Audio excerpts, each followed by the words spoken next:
وكذلك مكنا ليوسف في الأرض يتبوأ منها حيث يشاء نصيب برحمتنا من نشاء ولا نضيع أجر المحسنين۔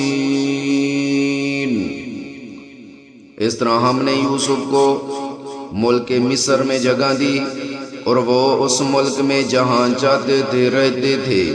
ہم اپنی رحمت جس پر چاہتے ہیں کرتے ہیں اور نیکوکاروں کے اجر کو ضائع نہیں کرتے۔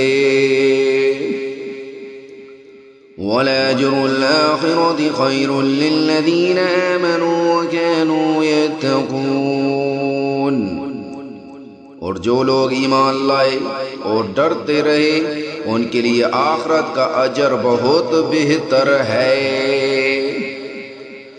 وَجَاءَ إِخْوَةُ يُوسُفَ فَدَخَلُوا عَلَيْهِ فَعَرَفَهُمْ وَهُمْ لَهُ مُنكِرُونَ۔ اور یوسف کے بھائی کنعان سے مصر میں غلہ خریدنے کے لیے آئے تو یوسف کے پاس گئے تو یوسف نے ان کو پہچان لیا اور وہ ان کو نہ پہچان سکے۔ وَلَمَّا جَهَّزَهُم بِجَهَازِهِمْ قَالَ ائْتُونِي بِأَخٍ لَّكُم مِّنْ أَبِيكُمْ أَلَا تَرَوْنَ أَنِّي أُوفِي الْكَيْلَ وَأَنَا خَيْرُ الْمُنزِلِينَ۔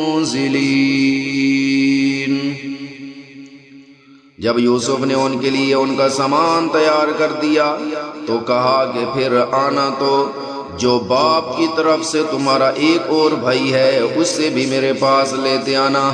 کیا تم نہیں دیکھتے کہ میں ناپ بھی پوری دیتا ہوں اور مہمانداری بھی خوب کرتا ہوں؟ فَإِن لَّمْ تَأْتُونِي بِهِ فَلَا كَيْلَ لَكُمْ عِندِي وَلَا تَقْرَبُونَ۔